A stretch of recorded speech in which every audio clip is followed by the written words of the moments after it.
So in continuing with this discussion, I made this video previously about the victim mentality and kind of this mindset that we can get trapped in. It has nothing to do with circumstances, because when there are circumstances outside of your control, that's a totally different story. But I'm talking about this mental position you can find yourself in, this presupposition, this perception where you're constantly in this place of defeat. And that's what we're going to continue to talk about today. I'm excited to get into this, so let's go ahead and get started.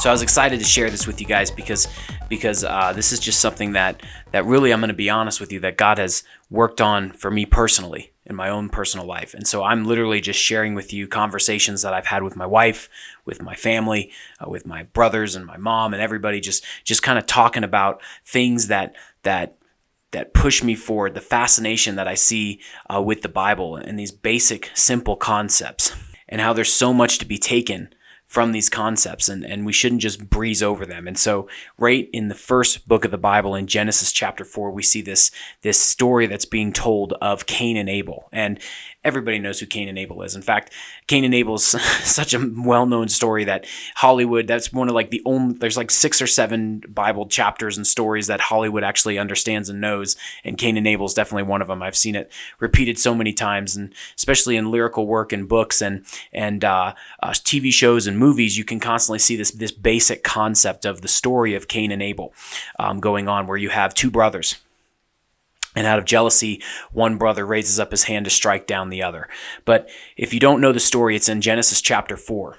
And I want to read a couple verses to you real quick in regards to it, because I'm going to show you how deep this story is in all reality. And it's something that I find to be very fascinating as I read it. But in chapter 4, verse 4, basically we see this situation where it introduces, let me back up a little bit. It's the situation where Cain and Abel are introduced, and Abel is a shepherd, sheep herder, and Cain is a worker of the ground. And there's been a lot of theologians that have discussed that there's favoritism shown for one work versus the other and things like that. I don't really want to get into that debate, but I want to just continue on this piece because I feel like God kind of gives the reasoning behind the situation here. So we see in verse 4, "And the Lord had regard for Abel and his offering, but for Cain and his offering he had no regard. So Cain was very angry, and his face fell." Which basically, essentially is insinuating that his perception, his personality, the way that he viewed the world fell. How many of us have faced a situation where you feel like something unfair has happened to you, and it completely changes your personality, your mood, the way you view the world, how you interact with the people around you? This is what's going on with Cain in this situation. And he says, in verse 6, "The Lord said to Cain, 'Why are you angry? And why is your face fallen?'" Basically, why are you allowing yourself to change in this way? "If you do well, will you not be accepted? And if you do not do well, sin is crouching at the door. Its desire is contrary to you, but you must rule over it." And we see this situation where God basically says, like, you didn't do good on this task. Like, you didn't give it your all. You didn't do what I thought you could do.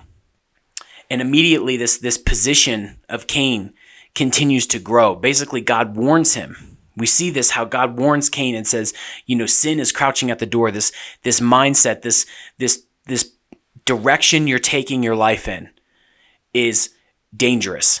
And you need to rule over it. You need to step away from it and tell yourself no. And you need to do better. That's a hard conversation to have, especially for us men, when we begin to realize that maybe there are some areas in our life where we need to do better. That maybe we didn't give it our all. Maybe we thought we gave it our all, but we actually messed up on something, and we need to eat the bowl of crow. Many of us have had to eat many bowls of crow. I've eaten so much crow constantly, especially in video work and video editing. It's a constant crow eating position because you're constantly trying to learn and get better, and you realize you do things wrong and you make mistakes, and there's nothing you can do once it's gone. You have to take ownership of it and move on and tell yourself you're going to do better next time. And it's a hard position to take. It's a hard thing to endure, to admit that we're not doing things as good as we should. And it's easy to twist that and turn it into a victim mentality. Well, it's not my fault. I they didn't do this for me, or this person didn't come through for me, or this person didn't do this. My boss didn't allow me to do it this way. And they're always doing this. It doesn't matter what I do. They're always going to find fault in what I do. There are so many things that we can do to deflect. And we see this constant thing taking place in Genesis. I mean, right in the first couple chapters when God comes and sees Adam and Eve, and Adam says, "It wasn't me, Lord, it was the wife you gave me. The wife you gave me made me eat." And then Eve says, "It wasn't me, Lord, but the serpent deceived me." No one takes ownership of what they've done. And here's what I want to tell you. In continuing this conversation on this victim mentality, you cannot grow unless you take ownership. You cannot grow unless you take ownership of the things you've done, of the things you've said, of the things that you've made a mistake on, and you acknowledge those things, and then you push forward to better yourself. And this is what God was trying to tell Cain.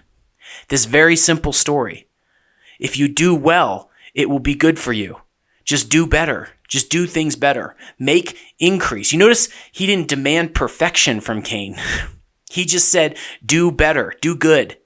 So we see this thing take place, and we see Cain lead his brother out and murder him. And as a result of that, God sees this situation happen. And he comes to Cain, and it's funny because in verse 9 he asks him the question, where is Abel? Where is your brother? The way he phrases it, he says, "Where is Abel, your brother?" And it's really this thing that God has come and sees what we do to each other as humanity. He asks, "Where is Abel?" And then he acknowledges, or he labels him, he's your brother. Where is, knowing what had already happened? This is the same thing with where God comes to see Adam and Eve. And he says, "Who told you you were naked?" It's kind of the same situation. God comes and he asks Abel, or he asks Cain, "Where is Abel, your brother?" Basically saying, knowing what he had already done. God doesn't ask these questions of us because he doesn't understand. God asks these questions of us trying to help us realize what we need to change. He didn't ask him that question because he didn't know where Abel was. He already knew where Abel was. He asked him that question because he was trying to help him realize what he had just done and the mistake he had just made. What did you do to your brother? This is your brother, your fellow man, your fellow human. And then obviously Cain responds and says, "I'm not my brother's keeper." They go through this, and then God begins to lay out to him what is exactly going to happen now because he has done this. Basically saying that because he had allowed sin to enter in, now he is cursed. In verse 11, "And now you are cursed from the ground, which has opened its mouth to receive your brother's blood from your hand. When you work the ground, it shall no longer yield to you its strength. You shall be a fugitive and a wanderer on the earth." Cain said to the Lord, "My punishment is greater than I can bear. Behold, you have driven me today away from the ground, and from your face I shall be hidden." And it's interesting because in this statement, Cain cries out for mercy over what he had just done. He cries out and says, "It's too much to bear. You've driven me from your face. I can't stand in your presence because of what you've done. The ground is cursed." And it's funny because he lays it on God's feet because of what you've done. God's not the one that's being unmerciful to him.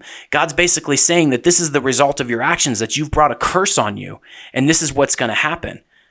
And Cain turns around and says, "Because you're doing this, you're pulling me away from you, and this is too much that I can bear." And it's amazing because even in this fallen state, even with this horrible thing that he has just done, God still has mercy on him and marks him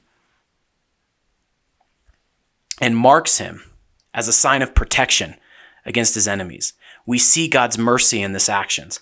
And even for you and I, as we go through our lives and we see these things take place and we make these mistakes, we must understand that God's mercy is immense toward us.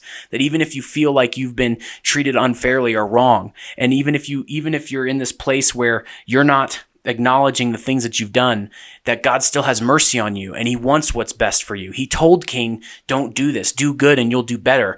He warned him, sin is crouching at the door. And even after he had straight up just denied the living God and did what he did, something completely horrible, the first murder recorded in the Bible, God still had mercy on him.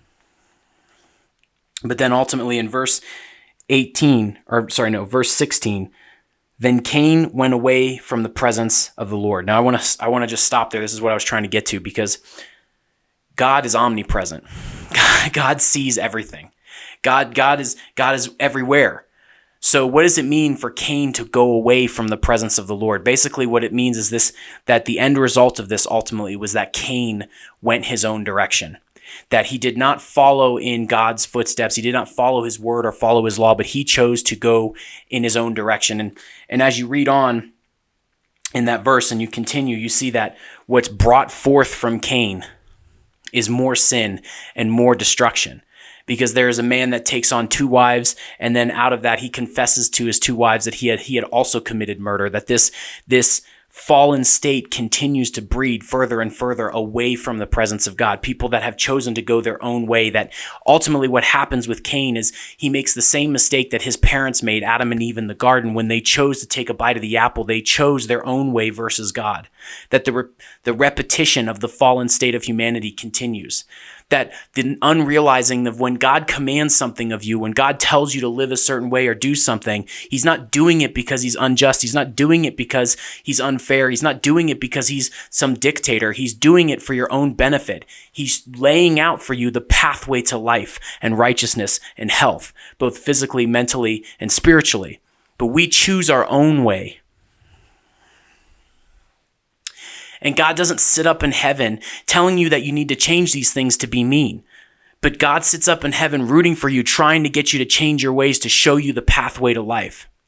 That as men, we have this Father God who tries to push us to go into a better life, into making better choices and making better decisions. And as women too, you have this Father God who does the same thing for you. But I heard one preacher say, what's interesting is that we also as men who are husbands also know God as God the Father and God the Father-in-law. Ooh, imagine having a father-in-law that can see all the ways that you're treating his daughter when you're dating her and when you're married to her. Ooh. And so this is what I want to challenge you with today. Because God told Cain, don't give in to this. Why have you allowed your perception and your heart to take on all this pain, and allowed it so much so that your characteristics and who you are has completely changed and altered? Do good, take responsibility, and it will be well with you. He's basically saying things will do better. Things will be better for you if you go this direction. So this is what we challenge ourselves with today. Do better. Think of some things in your life that you have potentially made some mistakes in, areas where you can improve, and make the decision to do better. And you will see that things will go well for you now. Guys, I hope that this encouraged you. I hope that this pushes you and you see these things the way that I'm seeing them, how I'm so fascinated with this word. I can't put it down. When I read it, I'm like, wow, this is really cool. And these principles and these concepts that we can pull from it. And every time you open it and you read it again, I encourage you to read that story. New things pop out and it's amazing. I am a total nerd for this stuff and I love it. Please take the time to comment below and tell me what you think, or share with me maybe some other Bible stories like this one, because you can see repetition in the Bible. This story is not the only one like this. There are definitely repeating circumstances over and over again as you read, where this exact kind of storyline, this exact kind of principle takes place, and I'd love to talk to you about that. Like, share, subscribe. It really helps the channel, and I am so appreciative of you guys when you do that. Thank you so much for doing that. That really does help us, and I hope that you guys got something from this. I will talk to you soon. Peace.